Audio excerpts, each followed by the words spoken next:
नमस्कार दोस्तों, मैं राहुल आप सभी का स्वागत करता हूं अपने YouTube चैनल। इस चैनल में हिंदी से जुड़ी जानकारी आप सभी को मिलेगी। आज मैं लेकर आया हूं आपके सामने MA हिंदी एंट्रेंस टेस्ट 2021 का, जो मैंने स्वयं भी इस टेस्ट में अपना भाग लिया था और मैं अभी HP यूनिवर्सिटी में पढ़ता हूं। तो आज हम प्रश्न पत्र को हल करने जा रहे हैं और जो बच्चे HP यूनिवर्सिटी के लिए एंट्रेंस टेस्ट भरने जा रहे हैं या भरवा बैठे हैं, उनके लिए एक अच्छा मौका है इसको रिवीजन करने का, क्योंकि पहली बार सभी को प्रॉब्लम होती है कि कैसे और किस तरह से या कैसा पैटर्न होगा इसका पता नहीं होता है। तो आइए हम आज इस प्रश्न पत्र को हल करते हैं। तो आज का जो हमारा पहला प्रश्न है वह आलाखंड के रचयिता का नाम क्या है। तो आलाखंड के रचयिता का नाम है जगनिक। इसका आंसर आप जगनिक है, याद कर लीजिएगा। हाँ, अगर हम चारों जो आंसर दिए हुए हैं इनका भी करें तो चंद्रवरदाई का है पृथ्वीराज रासो, अमीर खुसरो जो मुकरिया और पहेलिया बोलते थे नरपति नाल है, ठीक है। पर इनके बारे में नहीं करें क्योंकि वीडियो ज़्यादा लंबा हो जाता है, इसलिए हम मतलब जो पूछा गया है उसी का आंसर देंगे। तो दूसरा क्वेश्चन है हमारे पास, विद्यापति की पदावली की भाषा क्या थी। तो विद्यापति मैथिली में लिखी गई थी, ठीक है, मैथिली में लिखी गई थी। तीसरा क्वेश्चन है हमारा, गोरखनाथ के गुरु का नाम था। गोरखनाथ के गुरु का नाम था जी मत्स्येंद्र नाथ था, ठीक है, याद करिएगा। और चौथा क्वेश्चन है जो हमारा वो है, वक्रोति जीवित ग्रंथ के लेखक कौन है। तो इसका राइट आंसर है आचार्य कुंतक, ठीक है। तो आगे बढ़ते हैं। तो पांचवा क्वेश्चन है हमारा, कृष्ण भक्ति के प्रमुख आचार्य हैं। तो इसका है वल्लभाचार्य। श्रृंगारस का स्थायी भाव क्या है, ठीक है, इसका रति आएगा। और 7 नंबर है, राम की नेत्र कमल के समान सुंदर है, मैं कमल पद क्या है। तो इसमें है कि मतलब अगर आप किसी चीज़ से जब कोई तुलना करते हैं तो इसका मतलब होता है कि उपमान है। तो इसमें आपका उपमान राइट आएगा, ठीक है। तो 8वां आपका आ रहा है कि जिन मुक्तकों को गाया जाता है उन्हें क्या कहते हैं। तो मुक्त गाया जाए तो इसका मतलब सीधा ये है कि गेय है। तो गेय जो आता है पद्य में आता है, पर गेय यहाँ इसका आंसर है जो गेय है, ठीक है। 9वां क्वेश्चन है हमारा, निम्नलिखित में से कौन अष्टचाप के कवि नहीं है, ठीक है। तो कृष्णदास नहीं है, और जो ये कुंभन दास, सुंदर दास, चित स्वामी, 8 कवि हैं। इनको आप याद कर लीजिएगा क्योंकि 8 में से किसी को भी पूछ सकते हैं, इसलिए 8 को आपको पता होना चाहिए, ठीक है। यहाँ पे आपका राइट आंसर है, ठीक है, कृष्णदास ये नहीं है इसमें, ठीक है।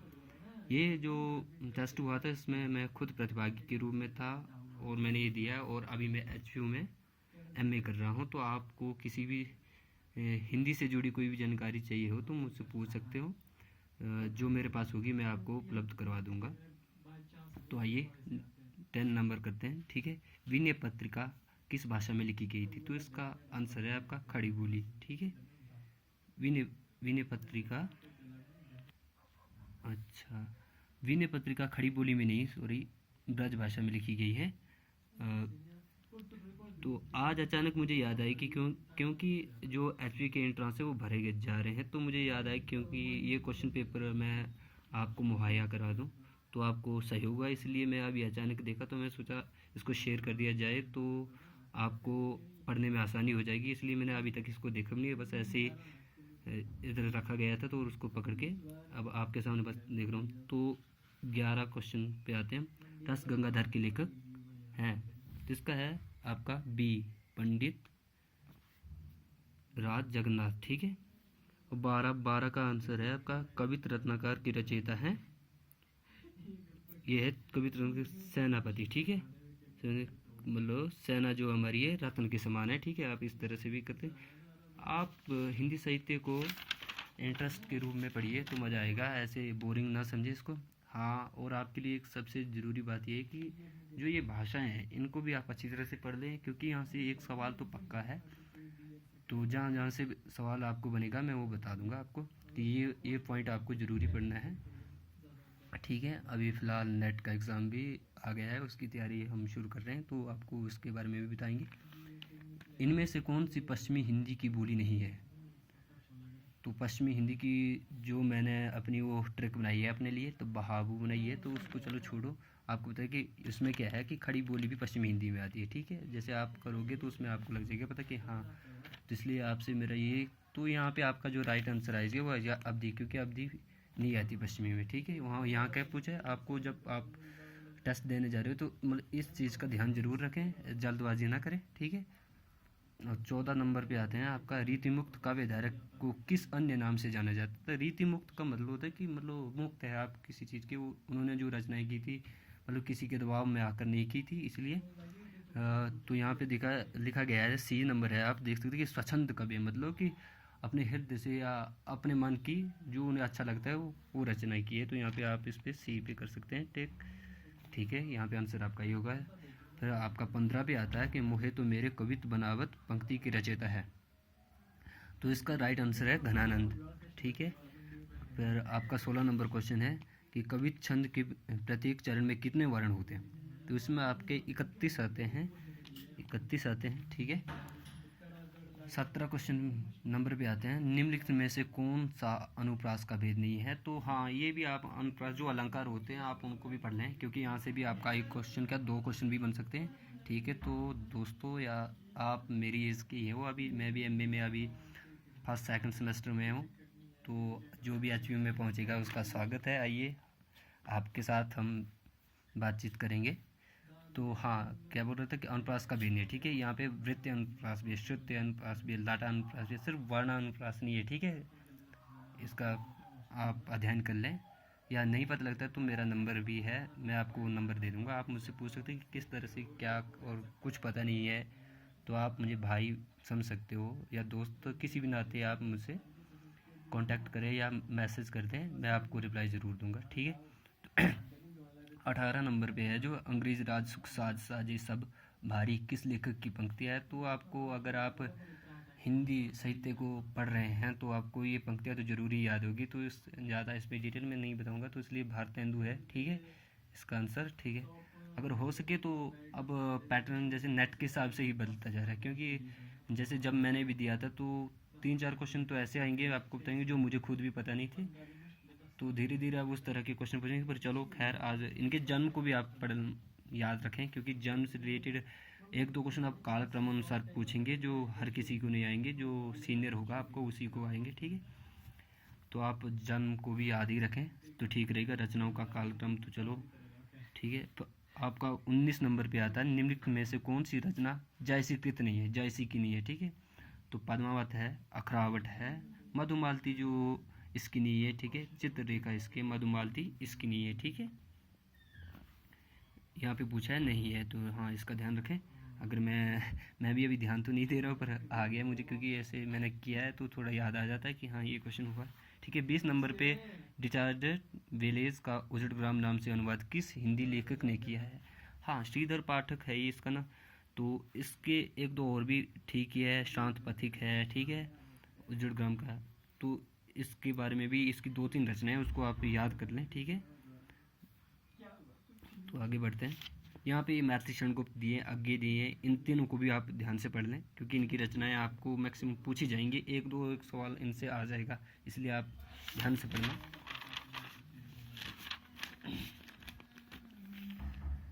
यहाँ पे 21 नंबर पे है सुमित्रानंद पंत का जन्म। तो इसका सुमित्रानंद पंत का जन्म 1900 में हुआ। थोड़ा जल्दी करना पड़ेगा, नहीं तो वीडियो लंबी हो जाएगी, इसलिए थोड़ा जल्दी करना पड़ेगा। तो 22 नंबर पे जो हमारा प्रश्न आता है उसमें सुखमय जीवन कहानी के रचनाकार हैं। सुखमय जीवन की कहानी के रकम चंद्र शर्मा गुलेरी। सच्ची वीरता नामक निबंध के लेखक है आपके सरदार पूर्ण सिंह, ठीक है। निम्नलिखित में से कौन सा नाटक सुरेंद्र वर्मा कृत नहीं है? तो ये क्वेश्चन था जो मैं खुद गलत कर बैठा था, पर चलो आप सभी को मैं बता दूं, इसलिए ठीक है। तो यहाँ पे है जो 8वां सर्ग इसका है, ठीक है, सुरेंद्र वर्मा का है। आप इसको ध्यान से पढ़ेंगे, क्योंकि एक सवाल यहाँ से बन सकता है मेरे। सूर्य की अंतिम किरण से सूर्य की पहली किरण भी इसका, द्रौपदी भी इसका, तिल चिट्टा इसका नहीं है, ठीक है। तो याद रखें, नहीं है पूछा है, ठीक है। आप इस चीज़ का ऐसे नहीं कि जोश में आकर होश खो बैठे, इसलिए आप सभी ध्यान दें, क्योंकि मैंने ये गलतियाँ की है। तो आपको जैसे परिंदे कहानी किसकी रचना है, अब ये जस्ट मैं इसको पढ़ रहा हूँ क्योंकि ये हमारे एमए सिलेबस में भी लगी है। तो आप अभी से जो तैयारी करेंगे, जो सिलेबस आपके लिए है ग्रेजुएशन लेवल में, क्योंकि आप अभी पहुँचे नहीं हो यहाँ पे, पहुँचे नहीं है, तो आपको लगता है कि मतलब नॉर्मली होगा। तो मतलब जो हम कॉलेज में पढ़ते हैं या छठी सातवीं से लेकर पढ़ रहे हैं, वही एमए में भी आपका सिलेबस होता है, सिर्फ थोड़ा विस्तृत रूप से हमें पढ़ना पड़ता है। तो ठीक है, आगे बढ़ते हैं। 25, परिंदे कहानी किसकी रचना है, तो परिंदे कहानी है हमारी निर्मल वर्मा की। ठीक है, ये इसकी जो पात्र है लतिका है, अभी हम ह्यूबर्ट है, मुखर्जी है, अभी हम पढ़ रहे हैं इसको जस्ट। ठीक है, तो इसकी है निर्मल वर्मा। ठीक है, आगे बढ़ते हैं। 26, पैर तले की जमीन के लेखक किसका है, मोहन राकेश। ठीक है, तो आज इसको अभी टिक कर रहा हूँ, मतलब मैंने सोचा कि किसी को देने हो तो क्यों ऐसे टिक कर दें, तो अच्छा नहीं लगता, तो इसलिए मैंने ऐसे संभाल के रखे थे ये क्वेश्चन पेपर, तो आपके काम आ जाए शायद। क व्यंजन किस प्रकार की ध्वनि है, तो प्रश्न नंबर 27 का आंसर है आपका फर्स्ट ए। ठीक है, 28 के बाणभट्ट की आत्मकथा किस विधा में लिखी गई, जैसे बाणभट्ट की आत्मकथा, देखो यहाँ पे लिखा आत्मकथा, पर ये आत्मकथा नहीं है, ये उपन्यास है। ठीक है, और ये हजारी प्रसाद द्विवेदी का है। ठीक है, इस हजारी प्रसाद द्विवेदी का भी आपको अच्छी तरह से पढ़ लेना है। ठीक है,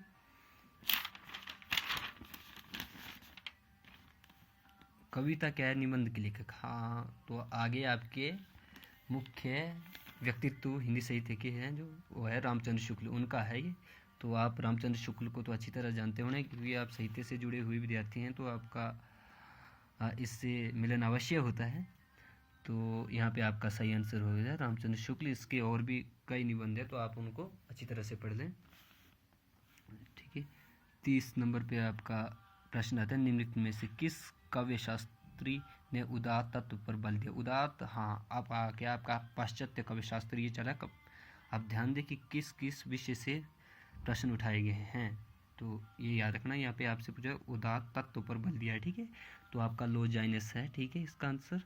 आप इनको भी जो यहाँ पे दिए हैं, इनको अच्छी तरह, इनकी एक होती है पुस्तक, ठीक है, इनका जन्म वर्ष, ठीक है, या एक सवाल इस तरह से भी बन सकता है कि किस जगह से निवास, मतलब स्थान पे निवास करते थे। ठीक है, ये भी हो सकता है, या इनका क्रम भी पूछ सकता है। अब बदलता जा रहा है पैटर्न, तो नेट के हिसाब से ये 1 2 क्वेश्चन 3 4 तक भी डाल सकते हैं। ठीक है, इसका राइट आंसर का अब 31 का आ जाएगा, इनमें से कौन मतवाला के संपादक मंडल में थे, मतवाला में, तो मतवाला के आपके आ जाएंगे सूर्यकांत त्रिपाठी निराला। ठीक है, तो हाँ, यहाँ ये जो चारों हैं ये बिल्कुल इम्पोर्टेंट हैं आपके लिए पढ़ने के लिए। इनकी रचनाएं, इनके बारे में जानकारी आपको पूर्ण रूप से होनी चाहिए एक साहित्य के विद्यार्थी होने के नाते। तो चलिए आगे बढ़ते हैं 32 प्रश्न पे। उषा प्रियमंदन की कहानी वापसी, आपने ग्रेजुएशन में तो पढ़ी है, अभी आपको इसके बारे में पता होना, तो आप खुश हो गए होंगे। ठीक है, तो चलिए आगे 33 नंबर पे है चांद का मुंह टेढ़ा, तो इसका आएगा आपका मुक्तिबोध। एक है बूढ़ा चांद है, तो वो है सुमित्र नंदन पंत का, उसको भी आप याद कर लें। इसके लिए मैं याद, इसलिए ये मुझे याद आया क्योंकि जो सुमित्र नंदन है वो मुक्तिबोध से बड़े थे इसमें, तो इसलिए बूढ़ा कौन हो गया, सुमित्र नंदन पंत हो गया, तो इसलिए याद आप इस तरीके से भी रख सकते हैं। 34 पे आपका आ गया हिंदी ठेठ का ठाठ। ठीक है, ठेठ हिंदी का ठाठ के लेखक हैं, तो इसका अयोध्या सिंह उपाध्याय है, हरिओद। इसका आपको फिर आएगा प्रिय प्रवास है, इसका परिजात है, मतलब आप इसको भी अच्छी तरह से पढ़ लें। ठीक है, फिर निहार के रचनाकार आ गए आप 35 पे निहार, 35 पृष्ठ निहार के रचनाकार का नाम है महादेवी वर्मा। ठीक है, 36 पे है तालस्ताय और साइकिल के रचनाकार। प्रश्न नंबर 36 का आपका आंसर है, ठीक है, केदारनाथ सिंह। ठीक है,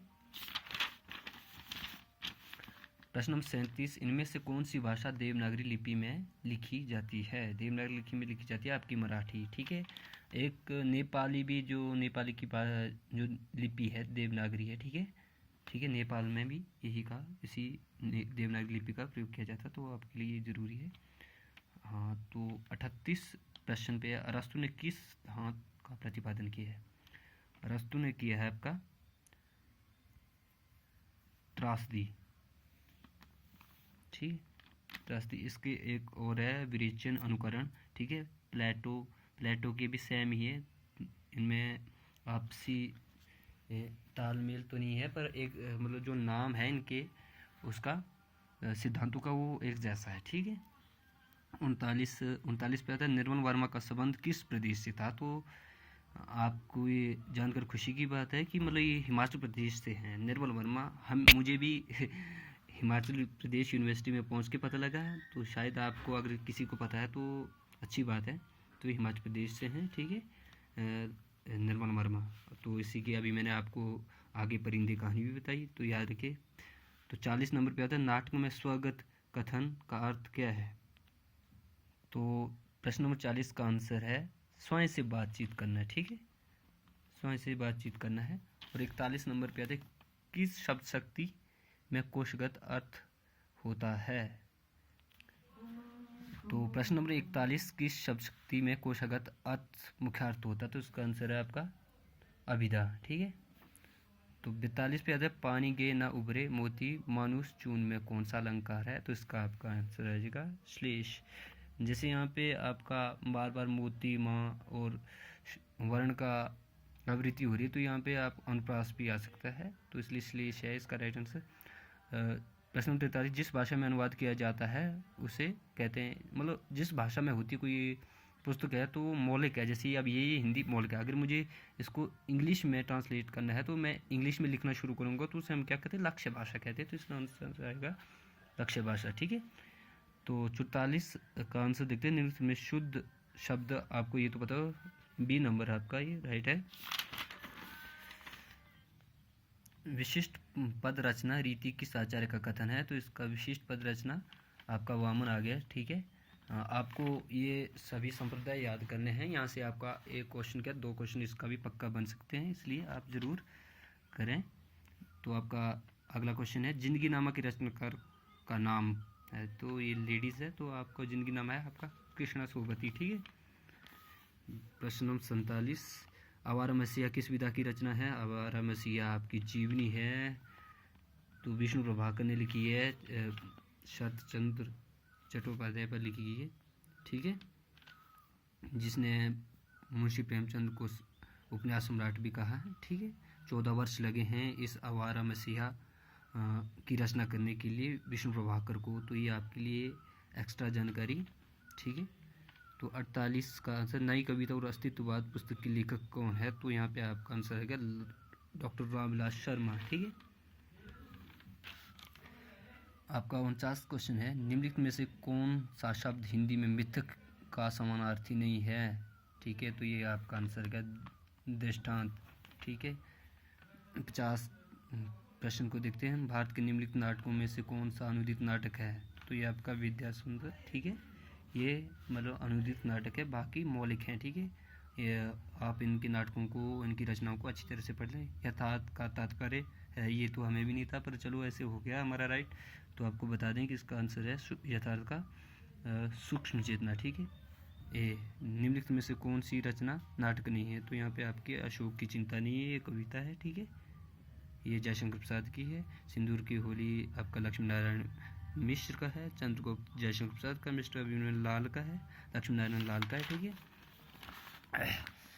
ये तो आपको पता होगा कि लहर किस कवि की रचना है। तो ये लहर है जयशंकर प्रसाद की, ठीक है।